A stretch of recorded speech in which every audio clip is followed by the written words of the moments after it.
From tent to treasure, the journey of families in California's gold rush. Picture this, a rough canvas tent, much like a big top circus tent, pitched alongside a gurgling stream in the heart of California's rugged wilderness. Inside its flapping nylon walls are tables laden with treasures from all around the world. A carved Chinese vase sits next to an inlaid Japanese screen, across from which a young girl is learning the alphabet from her mother. Above them hangs a framed picture of Jesus Christ, while at their feet, a small dog barks furiously at a lizard darting between rocks. This scene is not one of opulence or wealth, but it is also not a picture of poverty. It's a snapshot of an ordinary day in the lives of an immigrant family in the mid-19th century. And the answer to how they got here lies in tents, not the kind that you and I might use for camping, but tent cities. When gold was discovered in California, tens of thousands of men, women and children packed their belongings and set off for the nearest port. There were so many people headed to California that temporary tent cities had sprung up by 1849 to house thousands of gold seekers. By January 1850, San Francisco, the closest port to the goldfields, had ballooned from a town of 1,000 to a city of 25,000 in less than a year. With such an influx of fortune hunters flooding into the area, there wasn't enough housing to go around.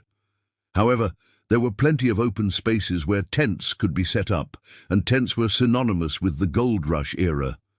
They were easy to erect and take down, exactly what was needed when so many restless prospectors came through town. As tents sprouted across the landscape, entire neighborhoods known as tent cities emerged to house the hopeful new arrivals. Within these tent cities, you could find everything from general stores to hotels, restaurants, and even schools.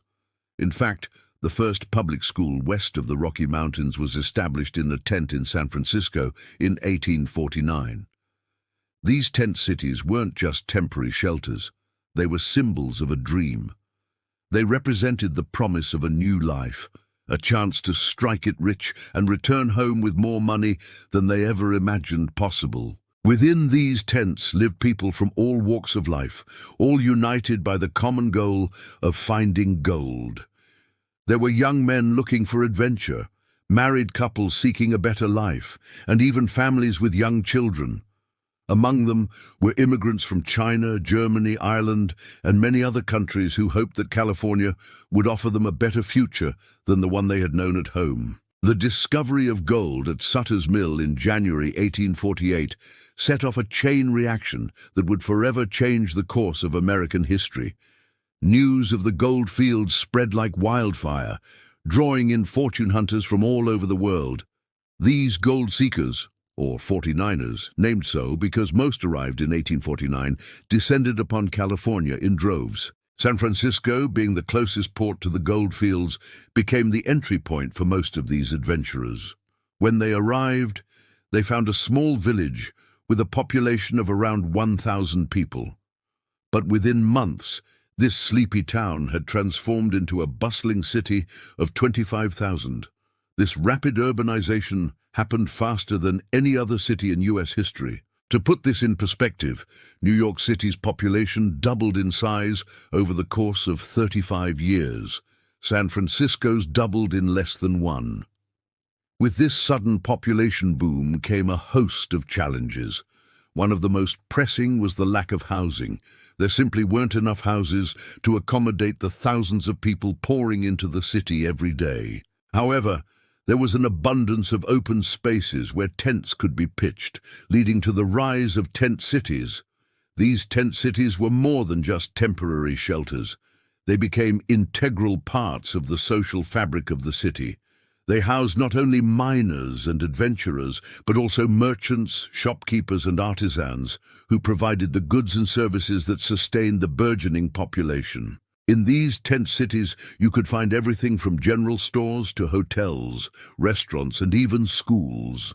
The demand for goods and services was astronomical.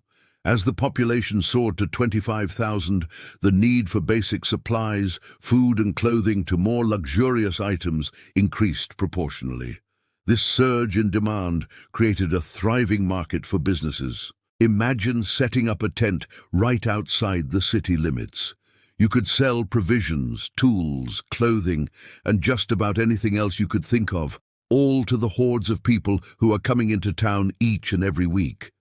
For many, setting up shop in a tent city was a lucrative opportunity, allowing them to tap into the immense potential of this gold rush economy. A visit to a typical tent city would have been quite an experience. The streets would be bustling with people from all walks of life, speaking various languages and hailing from different countries. The air would be filled with the sounds of hammering, sawing, and shouting as merchants tried to outdo one another in a cacophony of salesmanship. Tents of various sizes and shapes would be lined up, creating a patchwork landscape of shelter. Some tents were large enough to accommodate entire families, while others were used as workshops or storage facilities. Walking through such a tent city would have been like stepping into a microcosm of the world. The impact of the gold rush on tent cities was profound. The sudden influx of wealth into these communities led to the construction of more permanent structures. As miners returned from the gold fields with their newfound fortunes, they invested in real estate, contributing to the growth and development of San Francisco and other California towns. This period marked a significant shift in the economic and social landscape of the West Coast. The tent cities, once symbols of a hopeful beginning, gradually faded into history as the gold rush frenzy subsided and San Francisco began its journey towards becoming a major metropolis. So why does the story matter? Because it's not just about tents or gold. It's about dreams, dreams of a better life, dreams of striking it rich. It's a story that resonates with generations of immigrants who, like those tent dwellers, dared to dream big and work hard to make their dreams come true. The tent cities of the gold rush era stand as a testament to the resilience and resourcefulness of the human spirit. In the face of hardship and uncertainty, these communities came together to build a society, however temporary, that provided them with the support and services they needed to pursue their dreams. Today, as we look back on this pivotal period in history, let us remember not just the glitz and glamour of the gold rush, but also the humble beginnings of those who dared to seek their fortune in the wild frontier of California. But don't forget, the story doesn't end here. There's more to the tale of the gold rush and the tent cities that played a part in shaping California's history.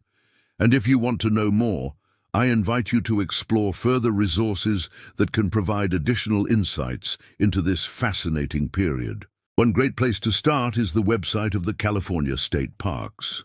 Here you can learn about the various state parks that preserve the history of the gold rush, such as the Empire Mine State Historic Park or the Malakoff-Diggins State Historic Park.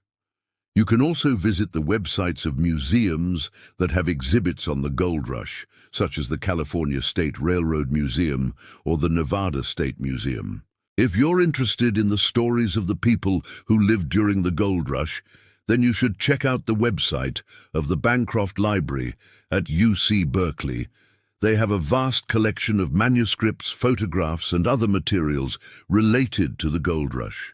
You can also find digital collections related to the gold rush on the website of the Library of Congress or the Huntington Library, Art Museum, and Botanical Gardens. Don't miss out on this opportunity to expand your knowledge and deepen your appreciation for this important period in history. So go ahead and click on the links provided and embark on your journey to discover more about the gold rush and the tent cities that played a crucial role in shaping California's past. And as always, thank you for watching and supporting our channel. We hope you've enjoyed this video and learned something new. If you did, please don't hesitate to give us a thumbs up and share it with your friends and family. Your support means the world to us.